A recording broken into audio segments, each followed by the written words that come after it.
The Your Safe Space podcast is recorded on Wurundjeri land. This podcast acknowledges the traditional owners and custodians of the land.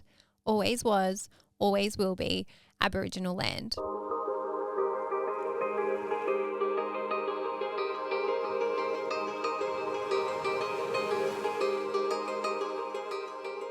Welcome to Your Safe Space, the podcast. I'm your host, Adele Marie, and this podcast is here for you. It is a safe space for us to catch up each week to discuss anything and everything. And on today's show, we are doing another AMA on air. Guys, thank you so much. I love doing these episodes. They are my favorite to record. I just like them because they're like short, sharp, to the point. And I love recording them on a Tuesday straight after we do the AMA on the Monday night. I love doing them. I'm so happy you guys love them. You guys keep downloading them and that makes me super happy. But as always, I do need to say this show is not a substitute for professional mental health support. So if you are struggling, if you are in a dark place, please check the show notes. Please get that professional help. I need to always just preface the conversation by saying that. Now, let's get right into it. We don't waste any time on these episodes. Question number 1 is, what is your advice to get over someone who ghosted you? Ooh, guys, I always get questions about ghosting. I don't know what it is, but ghosting, I feel, firstly, I've been ghosted. I've been ghosted a few times in my life, and I'll tell you a story at the end of this question, but I'm sure a lot of you can relate. So put your hand up if you have been ghosted. Put your hand up. Obviously, I don't know where you're listening to this. If you're like walking on your hot girl walk, put your hand up if you've been ghosted. Put your hand up as well if you have been the ghoster. If you're watching on YouTube, I also put my hand up for that because I have also ghosted people in the past before I knew better, and I'll get to that in a second as well. Now, there are some of you listening to this that will be like, what is ghosting? I don't know what it is. And so ghosting is essentially when someone you are dating or someone you are in a relationship with disappears or literally goes ghost. It is very sudden. There is no explanation. There is no closure. There's no warning. It's just boom, out of the blue. If you haven't been ghosted, amazing. If you didn't put your hand up then, if you're in a long-term, happy, healthy relationship, amazing. If you have been ghosted, I feel you. It hurts like hell. It is brutal. It is one of the most uncomfortable things to experience when it comes to dating. And I would say that I feel like ghosting in my book, in my definition, is once you have been on a date with somebody. I feel like if you've just been chatting, either on like a dating app or DMs or text, but then you never meet up. Is that really ghosting? I don't know if that's ghosting because like you don't really owe the other person anything. I still think you need to have had at least a date, had that real meeting in real life. And so what I'm going to do is give you my thoughts or my tips or what I do when I've been ghosted or how I process ghosting in my brain. The first thing you do is to not make it about yourself. I know it's really hard. I know that you might want to internalize it. I know that you might want to take it personally, but it is really important that you don't. Ghosting has nothing to do with the person that gets ghosted.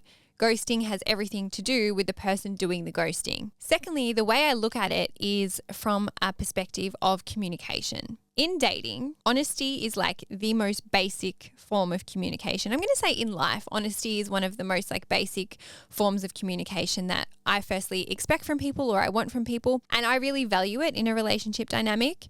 And it's really important to me. So when someone ghosts me, I think to myself, wow, this person really struggles with communication. This person can't have a simple convo with me to say that they're not feeling it anymore. And instead they choose to ghost me. I think to myself, basic communication is really important. Ghosting is not that. And then thirdly, which is kind of related to the last tip, but if someone is ghosting you or someone is ghosting me, they are very clearly telling me that they do not want to be with me. They are very clearly telling me that they don't want a relationship. They are clearly telling me they don't want to see me again. And so I ask myself, why do I want that? Why do I want to be with somebody who doesn't want to be with me? Why do I want to be with somebody who doesn't care or doesn't even have the courage to have a small conversation to tell me that it's not going anywhere? And so that's how I look at ghosting. I always just think it's not about me, it's about that person, and it's a blessing. it's almost like this person is taking themselves out of my life, and thank goodness for that. But I feel like there is a bigger situation here, because I feel like ghosting is a result of social media, dating apps, having a lot of options, living in the world that we live in. And if you listen to the last episode, I think this show will go live after that hookup culture one. But ghosting is like part of that game playing. Ghosting is, I guess, part of that hookup culture. And I feel like the way we fix it, or the way we stop it, is to practice better communication. And it's funny because I think in our parents' days, did they ghost each other back then? I'm going to ask my parents if they know what ghosting is, because I don't know if they ghosted each other. They wouldn't have known if they were being ghosted because they didn't have social media. And back then they probably had like the house number of the person that they were dating. And if the house phone never rang again, maybe that was the ghosting. But it's a different time now. And so it's rife, I would say, in our era. It's rife right now in the era of dating. And the way that I practice it now, and the way that I tell myself I stop it, is by not ghosting anyone anymore. And what I mean by that is, it's very simple. If you are not vibing with the guy or girl you're dating, a very simple text to say to them, hey, I'm not feeling this anymore, goes a long way. It doesn't have to be this long-winded, scary, crazy thing. If you guys watch my YouTube vlog, not the recent one, the one before that, I had been on a couple of dates with this guy. We had called him Bowling Boy. And I had been on a few dates with him. I had really tried to like have that, connection, but it just wasn't working. And there wasn't just that vibe there between us. And so I had to tell him that. And I think we had been on like 3 or 4 dates. And I sent him a text just to say, hey, I think you're awesome. I've had a lot of fun dating. I've had a lot of fun on these dates. I've had a lot of fun getting to know you, but I don't see this going any further. And I maybe made that text a little bit longer because I wanted to give him some more context. But what I would usually say is, thanks for the time to getting to know you. I don't actually see this going further. I wish you all the best. It takes 2 seconds. It takes 2 seconds, and you don't even have to read their reply. I know that can be really anxiety inducing. I know that can stress you out when you get the reply, but you don't even have to do that. I think that if we all as a collective step up and start to practice that better communication, that's how we then teach people to also practice better communication, in the hope that the person we don't ghost then doesn't go on and ghost the next person. Because I think this is how it's become a problem. I think what happens is someone gets ghosted and then they go and ghost somebody else because they've not learned that behavior, but they've seen that behavior, and then that's practice. So the way that we fix it is if we don't ghost people. Now, I'm going to quickly tell you when I got ghosted. I got ghosted pretty badly when I lived in Sydney. It was one of the first guys that I had dated when I moved there. And I hadn't even met this guy's family. I had been on a few dates with him. I think I got ghosted after like 4 months, which is like quite a long time if I think about it now. And the way that he ghosted me is that we had dinner plans one night. It was a Thursday night. I vividly remember this. And he just didn't show up. He didn't even text me to say, I'm not coming, nothing like that. Literally fell off the face of the earth. I think about it now, and that really hurt me. And I was quite young at the time. I think I was 24, or I had just turned 25. I had just moved to Sydney. And it really hurt me because I was like, what the hell? Like, I thought this guy really liked me. I had assumed that we were further down the track than maybe what we were, because I had already met his family. He had taken me on multiple dates. He had taken me on quite extravagant dates as well. And so it really just rattled me. And after that, I knew that he was like still on social media, but he just wasn't replying to me, wasn't replying to my texts, wasn't replying to anything. And I think I had just left it. I think I texted him that Thursday night and then maybe the next day, and he just never responded. And I just left it and did not speak to me for, I'm going to say, like a good solid year or so. And then after that, he came back into my life, slid into the DMs, or would send me a text. And since then, we have had moments where we've chatted to each other. But I think all my respect for him just went out the window, and all my respect for him was I just can't fucking take you seriously because this is what you did then. And obviously not holding a grudge, but he very clearly showed me that he was not a person that I wanted to date. He was not a person that I wanted to be romantically involved with. And so ghosting can happen to anybody. It is not picky. It can happen to us all. And it's a normal part of dating, unfortunately. But again, the way that we battle it is by not ghosting. And so After that, I think I did end up ghosting some people that I dated in Sydney. I tried to, and I'm going to say it was after therapy that I really stopped doing that, because it's not nice. It's not nice to do that to somebody. And as always, I don't want to like shame anybody if you have ghosted someone, but if you have, just know that it is not a pleasant thing to put someone through, and having that small conversation, that small text takes literally 5 seconds. And if we do that, we do better, and hopefully we stop the ghosting. Next question. How to forgive yourself when you know you have done something wrong in a situation. Wow. Guys, there's another episode coming on forgiveness in the future. I want to unpack that more, but on this one, I really wanted to answer it because we are humans, right? We make mistakes all the time. Humans are not perfect. We make mistakes at work. We make mistakes at home. We make mistakes in friendships, in relationships. Humans are fatally flawed. That is something that I love about us as humans. That is something that I have learned to embrace. We are going to mess up in life. We're going to mess up sometimes. And I think there's obviously varying levels of mistakes, varying levels of messing up. And obviously with this question, I don't have the context, but I just want to talk about self-forgiveness, because self-forgiveness is so important. And self-forgiveness is not about like letting yourself off the hook or even like weakness. It's not even about condoning the behavior. It is really about what you can learn and practicing self-compassion for yourself. Now, traditionally, we might find it hard to practice self-forgiveness, either because we don't want to forgive ourselves, because we want to punish ourselves. Sometimes we aren't ready to admit what we did.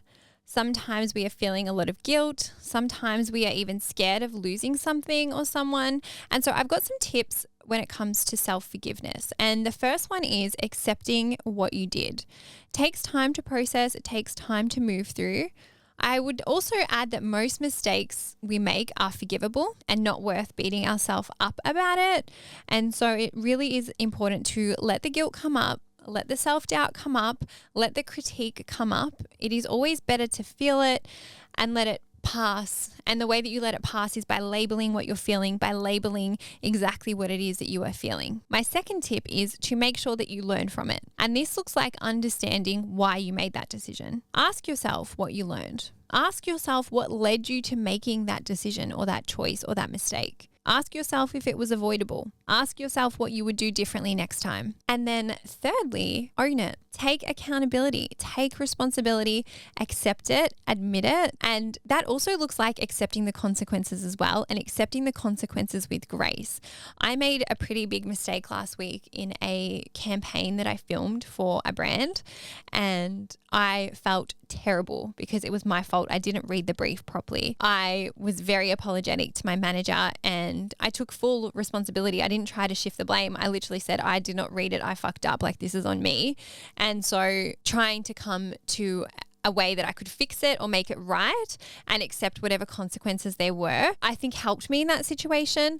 And I feel like when you take that ownership, when you take that accountability, it helps the other people as well, because people like when you have done something wrong, when you take that ownership, when you take that accountability, but that helps you own it as well. And then lastly, after you have made a mistake, I always say go inwards, because what happens is sometimes we might have a hyper critical part of us that comes up. You're an idiot. You did this, like you deserve to feel shit, you deserve to punish yourself, but it is really not worth doing that to yourself. There is no need to punish yourself. There is no need to continually make yourself feel like shit. You are more than your mistakes. Mistakes are normal to make. You are not defined by your mistakes. And I truly believe that experience is the best teacher. And I truly believe that now you know better for next time. Now you know better and how to do better in the future. Good luck. I hope that you can forgive yourself. I don't know what it was or what mistake that it was that you made, but I've made plenty of mistakes in my life, and there are a range of mistakes from pretty serious ones to pretty light ones, but it's part of being human. It's part of living. It's not perfect, but I always think, how can you do better in the future? And as long as you are trying to do better in the future, then that is all you can really ask of yourself. If you want a future episode on forgiveness, let me know, because that topic has a lot that we can unpack. Question number 3. Do you ever get worried you won't meet the one? And guys, no. I feel like I am a bit delusional on this, because I will meet my person. I know, not even I think.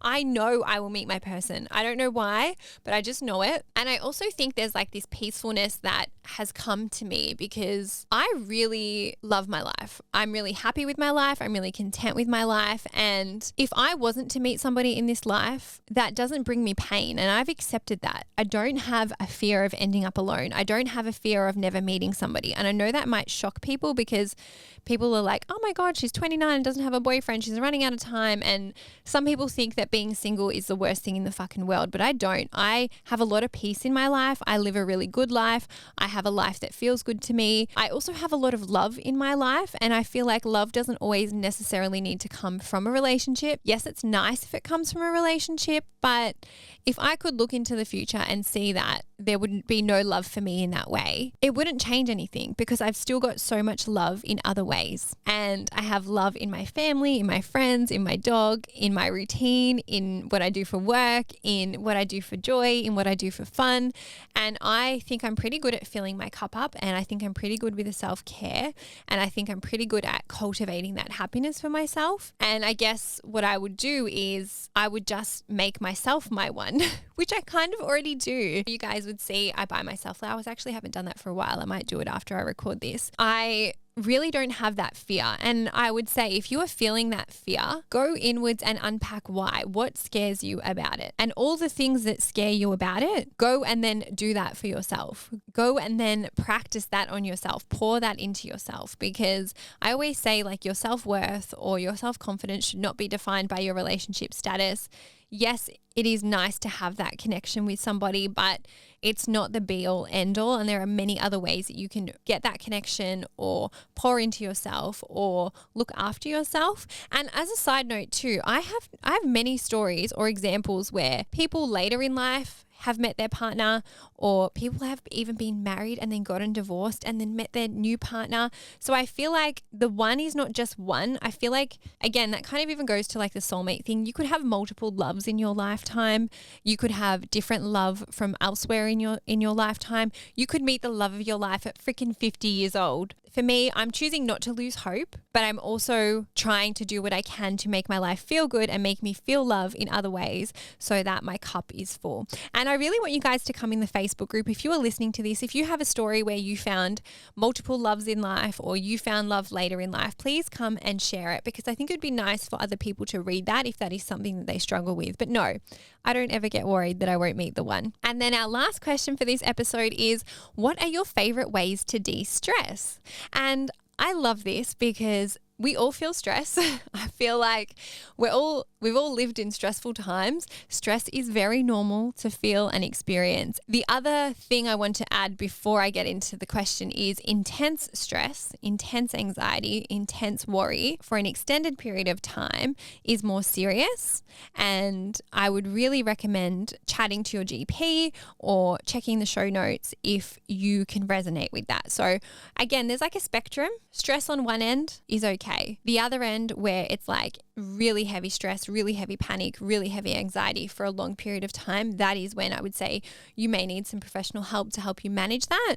But if you're feeling stress on the lower end, like most of us, general life stress, these tips are for you. The first thing is to understand where the stress is coming from though. Understanding the triggers. Is it a short-term stress or a long-term stress? Is it a certain situation or a certain action triggering it? Is it something that will go away? Is it something that is more permanent? And so an example of this is that my YouTube editor, Sam, is going away from next week until the end of February. And I know that I'm going to be stressed for like that 4-week period because I'm going to have to pick up the work that she would be doing during that time. Now, I'm going to pre-prepare and organize myself so that I can manage that stress, but I know it's short term. Maybe for you, you are feeling stressed in the mornings or feeling rushed or not good heading into work. Maybe that looks like preparing some stuff the night before so that you don't have to do that.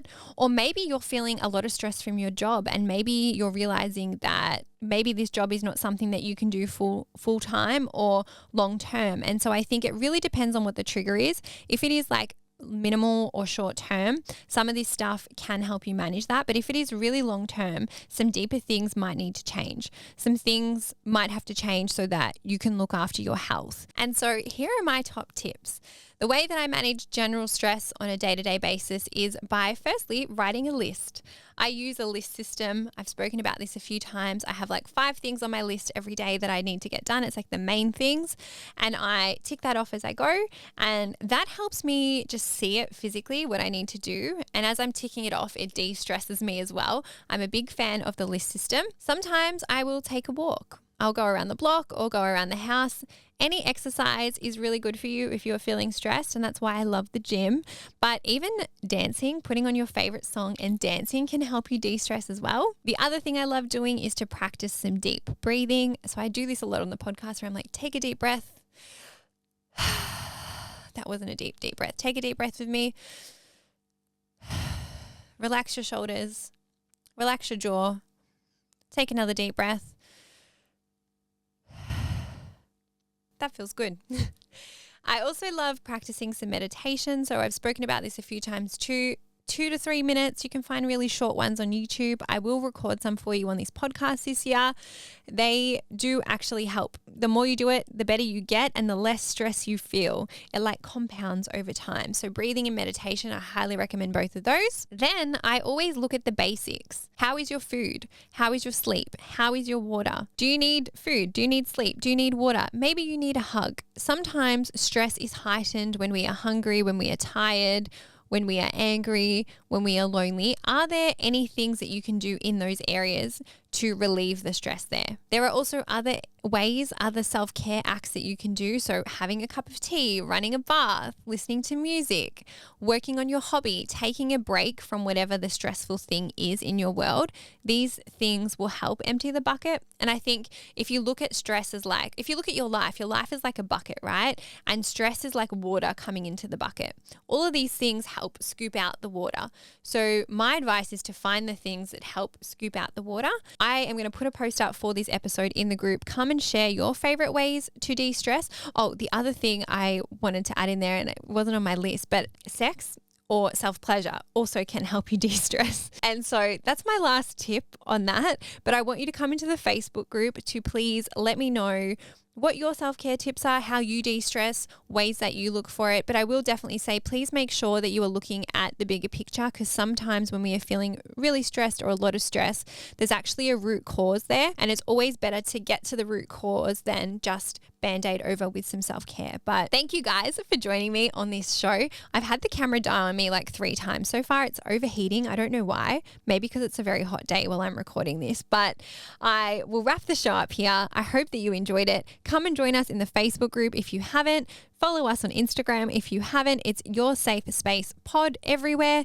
And leave us a review on Apple or a rating on Spotify. And have a great weekend, guys. I'm not sure what you're getting up to. Make sure you do something to de-stress. Make sure you do something to fill your cup up. Make sure you do something for fun. Take care of yourselves. And I will see you on Sunday for that episode. I love you so much. Bye, guys.